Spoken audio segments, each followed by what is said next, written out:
Good afternoon on what is a mild, bright and sunny day. It is Saturday, April the 12th, and I'm in the reading up with a nice hot cup of tea and a box to continue unboxing.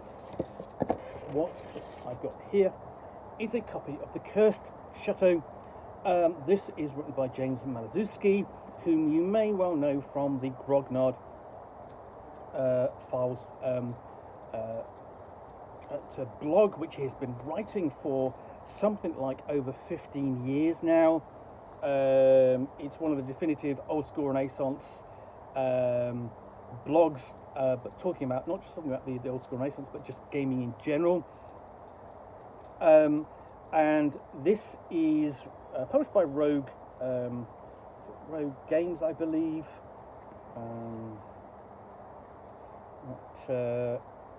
Rogue Games.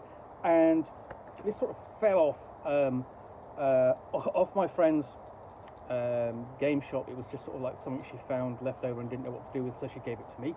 Now, I probably do actually have a copy of this somewhere, because I have actually reviewed this long in the past, because this was originally published in, let's have a look, 2009, and it has since been republished by Lamentations of the Flame Princess in a very nice version with a lot of gold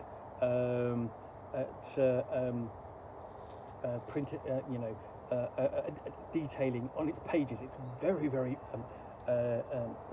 swish. So, and this is actually written for use with. Let's have a look. It's written for the I try to remember the name of the. It's written for any old school class and level based fantasy RPG. I thought it might have been written for the Swords and Sorcery role playing game that the publisher did put out, but this is the original version of the Cursed Chateau. So, a bit of dedication there to, and it's a credits page, dedication to Bob Bledsaw, Tom Moldvay, and Clark Ashton Smith.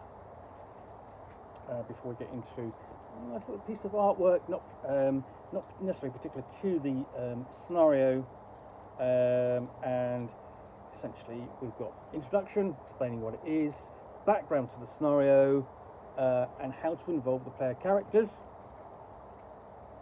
and then introducing the major NPC, Lord Jordan, who, though dead, Lord Jordan is still bored. He seeks diversions and hopes release from his earthly bondage by toying with any living beings that enter the ruins of his former home. So you each have a table of the things he will do in order to be entertained, which will be entertaining, hopefully, for the player characters, or at least the players, if not the game master. We've got a random encounter table and a guide to escaping the chateau. So it's kind of, if I remember rightly, getting in is easy, getting out is a whole other challenge.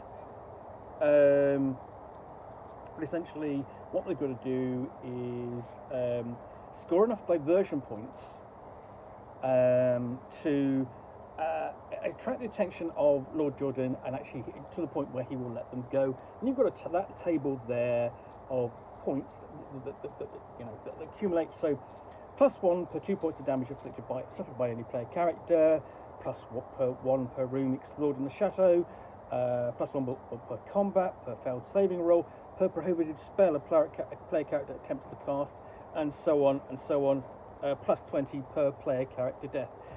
And then we get onto the map key describing the details of the chateau.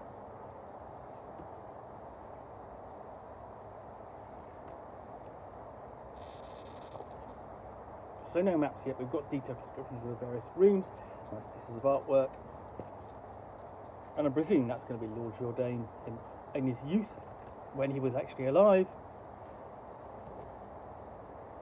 I'm presuming that's some of the strangeness that is going on at the chateau now that it is fallen to ruin. And that's good. I'm guessing that's either his mother or his nanny.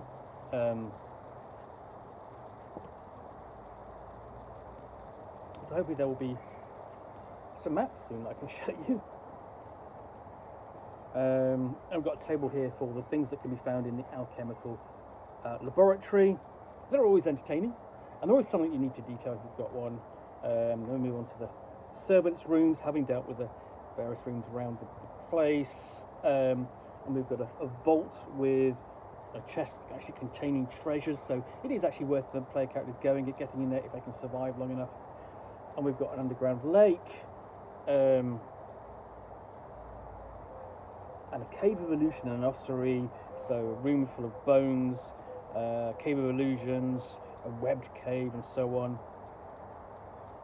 So, have I missed the map? I'm just going to check. So I've just encountered the first map. Here we go. Here we have the first map. So, that's the ground floor. The ground floor, and then we've got the upper floor.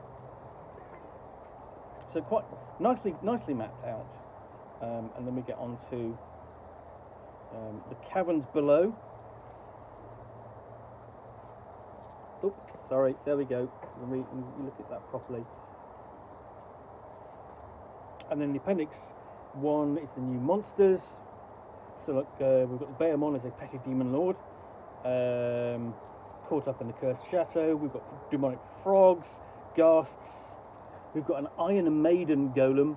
So Iron Maiden looks sort of like essentially, it's shaped like the eponymous torture device. So going around and grabbing you and attempting to put it inside you. An undead ooze. Okay, and then the OGL, of course, and that's it. So, that's a scenario for the retro clone of your choice. You know, you can still probably locate this or track it down. It's a nasty sort of like little scenario, eerie in tone and sort of nature, because it veers or leans into the Lovecraftian, the otherworldly, and the strange, and so without sort of going deeply into the mythos, as it were. It's there, it's just lurking in the background, without sort of like delving too deeply. So relatively easy to add to your campaign and play as I record. Anyway, I hope you enjoyed this unboxing in the Nook. If you did, then please do click on the like button down below. And of course, if you've got any comments or feedback, I do appreciate you taking the time to post those. And lastly, if you want to be alerted to more unboxings of the Nook, where you're seeing out here with a box, from which I will unbox a role-playing book of some kind, rules, a supplement, or in this case a scenario, which I will then talk about to the best extent of my knowledge for roughly 10 minutes or so, all of course accompanied by a nice hot cup of tea.